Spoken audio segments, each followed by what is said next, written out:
സിമ്പിളായിട്ടുള്ളൊരു കാര്യം ചെയ്താൽ മതി കേട്ടോ.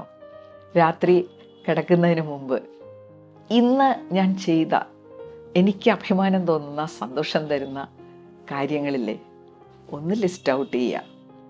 അത്ര ബുദ്ധിമുട്ടുള്ള കാര്യമല്ല ഇത്. തീർച്ചയായിട്ടും സെൽഫ് അപ്രീസിയേഷൻ്റെ ഒരു ഭാഗമാണ്. പണ്ടൊരു സിനിമ ഉണ്ടായിരുന്നു, അമ്പട ഞാനേ. അപ്പോൾ ഇങ്ങനെയൊക്കെ ലിസ്റ്റ് ഔട്ട് ചെയ്യുമ്പോൾ നമുക്ക് അങ്ങനെയൊക്കെ ഒരു ഫീൽ ഉണ്ടാകാം, നമുക്ക് നമ്മളോട് തന്നെ ഒരു ബഹുമാനമൊക്കെ തോന്നും. അപ്പോൾ ഞാൻ ഈയിടെ ഒരു വീഡിയോ കണ്ടപ്പോൾ, ഒരു ഡോക്ടറുടെ വീഡിയോ ആണ്. അപ്പോൾ അദ്ദേഹം മകളെ, കൊച്ചുമകളാണ്, ഈ ഒരു കാര്യം പ്രാക്ടീസ് ചെയ്യിക്കുന്നത് കണ്ടു. രാത്രി കിടക്കുന്നതിന് മുമ്പ് അല്ലെങ്കിൽ എപ്പോഴോ മകൾ അടുത്ത് വന്നപ്പോൾ, നിനക്ക് ഇന്നുണ്ടായ 5 നല്ല കാര്യങ്ങൾ ഏതൊക്കെയാണ്?